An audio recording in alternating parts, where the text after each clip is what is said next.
Are you, are you going to agree? Our freedoms are waning and we'll lose our liberty. Slipping one by one until there's nothing left to see. Are you willing to stand with me? Are you just going to let it be? The ranchers are first, but brother, next it may be me. We all stand together or we'll hang separately. Are you going to the tree? Are you willing to be free? It won't get any easier to regain lost liberty. Strange things are happening in this land that once was free. So, brother, I ask you, are you going to stand by me?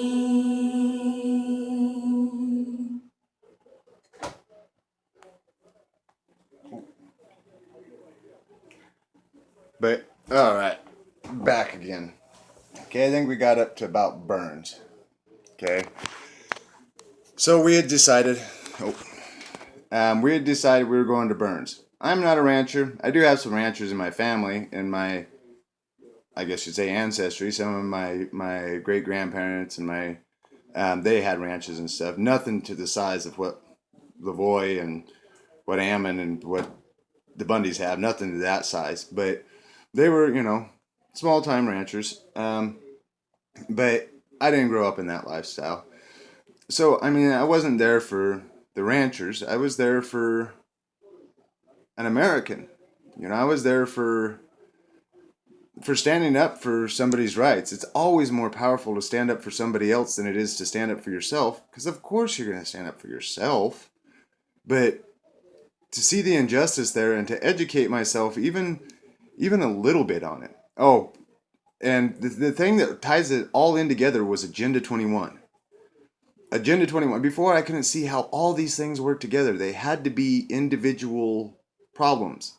But when I started looking at Agenda 21 and I got investigating Agenda 21 a lot, I mean, on YouTube, on paperwork my friends have given me, different things that they show me that's in there that's just like, wow, and this is just black and white. This isn't a theory, guys. This is a conspiracy. And the Hammonds were at the center of that. That's part of their conspiracy, is to take away those people's rights and to take away our food supply. And so, although I'm not a rancher, although I don't really have any what you'd call skin in the game, I wanted to stand. I wanted to stand for somebody. I wanted to do something. I was so tied up in my problems, not understanding how to go through it, but I decided, you know what? We're going to go up there. So we went up there for the rally. As far as I knew, it was a protest. You walk down the street with your flags. You make your presence known. I wanted to be loud. That's why my truck was the way it was. I didn't want my face on the camera, but I wanted to be loud. I wanted to make it known that people were there to stand up and that I was one of those. Well, rally went forth. I had lots of good conversations. I think a lot of the people there thought I was a local, because I talked to a lot of locals, probably 20 locals while we were in the protest. From one lady, I believe she was in the Navy, and she was like, I don't know, I don't want to offend her none, but I'd say in her 60s, probably 70s, maybe. And she walked that protest, guys. She walked. There's a lady in one of the videos that you see that she's down by the truck. That lady walked the entire protest. And it was real snowy, and I was slipping around on my boots, kind of being a little bit of a klutz. And that lady, she was actually trying to help me when I would fall and stuff. And I had to tell her to stop because I didn't want her to fall. It would be so much more damaging for her. But she didn't care. All she cared about was helping someone, whether that was the Hammonds or some klutz like me slipping and sliding on the ice because I was too stupid to go get my tennis shoes out of my truck. I didn't realize I had them up there for some reason. I packed them, but I didn't realize I had them. But anyways, those type of people were there, and I talked to lots of people. I mean, and I got to say mostly locals, but some of the people that were in the protest, talked to Pete, um, you know, um, talked to Brandon, talked to some of his guys, um, and I mean, I enjoyed it. But we come back, and when I come back, everybody's kind of going their different way, and they seem kind of in a hurry. I don't know exactly why. And we're deciding, that we knew that there was some place we were supposed to be going afterwards. I thought it was the fairgrounds, but so we start to pull out, and some guy says, "So where are you going?" And I said, "I don't know. I thought we were going to the fairgrounds. Isn't that where everybody's going?" He's like, "Well, there's a group that's going there, but then there's another group going to some federal building." Okay, when they said federal building, what I pictured was some office building. I wasn't sure what was going on, so I went over and I asked a couple of different people, and I was very, very open and honest about that. I don't have any tactical training. I know how to use a gun. You pull the trigger, it goes boom. Um, they're scary if they're pointed at you. I'm not really versed in all the lingo. I didn't even know what a troll was. I had to have people explain that to me. Um, but and I'm called a troll sometimes. Whichever. I don't care. I'll express myself. But anyways, everybody was going different directions. So I go back to the fairgrounds. That's where I went. Me, my daughter, and my brother. Okay. Didn't know what was going on. Then when we're there, all of a sudden we hear this stuff, and at the fairgrounds after the meeting, there was all sorts of rumors going on. From so it was fairly consistent with three people. So, supposedly three people were hurt, and then maybe there was three people that were kicked out of the FBI building. That was all that was there. To that there was nobody there. To that they went in guns blazing. I mean, it was all over the place, and I was scared.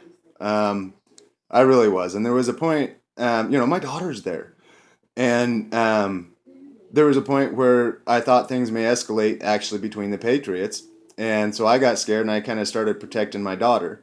Started standing in the way if something went down, that if the cops came in, raided, or the because there wasn't an agreement on going out to the refuge. A lot of people didn't know about it. I didn't know about it, but that's not saying much. Um, and so I was afraid. And I got to say, if you watch some of the videos and if you see me over in the corner, my daughter is the one that I'm kind of pushing into the corner. And the locals are also doing the same thing. They are surrounding my daughter to make sure that she's okay. I mean, look at the love in there. I mean, it was so uplifting. It was so uplifting. I mean, if you guys can get out to a Patriot movement, check it out. It is awesome. I mean, it relieves so much stress. I mean, you're actually doing something. It may not be for your specific cause, but it's about government overreach. Isn't that all of our agendas? Government overreach, whether it's the Constitution, whether it's CPS, whether it's ranching, whether it's the Second Amendment, whether it's the Fourth Amendment, the First Amendment. We're all looking to get rid of government overreach. Pretty much, we're all trying to get back to the Constitution, to what our founding fathers want. And you could feel the love there. Even in all that turmoil, you could still feel it. And we talked to people, and after things calmed down, we talked to some people, and then I decided that I didn't know what was going on out there. I didn't come there for an offensive. I came there for a defensive. So I left. Me, my daughter, and my brother packed back up in my truck, and we headed back home. The whole time, my mind's going. By the way, I live about 3.5 hours or so, depending on road conditions, from Burns, and about 3.5 hours, 4 hours to the refuge, depending on road conditions, and deer conditions. But anyways, I came back and I kept up on date with it. I educated myself on what really happened out there. What did they really do? And I found out nobody got hurt. There wasn't no 3 people that were shot or that were injured. There wasn't even anybody there. So technically, it only took one person to take it over, to occupy it. Because if you fight with no resistance, that's not a fight. That's just you pushing something over, right? So they just walked in there and took the place. Okay. We paid attention to it and we thought about going back up and checking it out. Me and my brother were talking back and forth. And if we did go back up, then we weren't going to take my daughter, of course. But what got me going was a call that was made out when they thought they were going to be raided and everybody was going to be killed. I decided that I wasn't going to allow that to happen. And if it was going to happen, I was going to do my best to stand. So me and my brother got talking, and as soon as the call went out, we started organizing everything. I got a big family. He's got family. I got a pretty consistent babysitter. So I was able to get a babysitter quickly, but he wasn't. So it took us a while, and I like when I go to something, I've traveled a bit around, and when I go somewhere, I kind of want to try to take enough stuff to be comfortable. And if I have to be independent, I want to take enough food so that I can live. So we, at least for a couple weeks or so. So we cruised up there, and I better hurry this up. We're running out of time. But anyways, we go up there, and I stay outside the gate because I'm not sure the legalities of it. I don't want to mess up anything with getting custody of my sister's kids, and I'm scared. To be honest with you, I'm scared. The government had intimidated me into if I make a stand, they can punish me because they already had. So we stayed outside the gate for 3 nights, I think. Then, after getting some education, talking to him, I realized that there's really nothing that we were doing illegal to go inside that gate. All these media people are going. All these locals are going. I'm still scared, but I decided I'd go ahead and go down there. I need to go to the bathroom. And as I couldn't just go over in a bush, I kind of needed a chair for the kind of bathroom I needed to go to. But anyways, I went down there, and even more people are down there to talk to.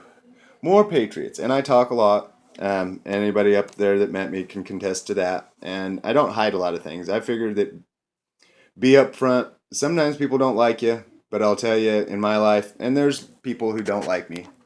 But in my life, everybody who doesn't like me still respects me. They still respect my opinion. And because I'm straightforward, if I don't like you, I'll just, tell you. I don't go out to try to find you so I could tell you I don't like you. But if you ask me, I'll tell you.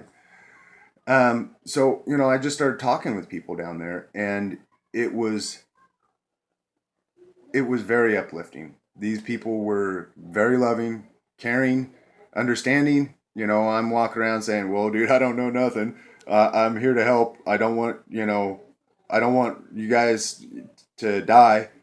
I'm willing to do what I can, but you got to understand my restrictions and the restrictions on my knowledge. I don't know enough to be strong like you guys are. I want to be, and please teach me, but I don't know. So I'm ignorant to all these facts. I need to be taught. I know that I need to make a stand, but I don't know. I don't know all the principles you're going off of, and I want to know. So they kind of gave me an overview and taught me some.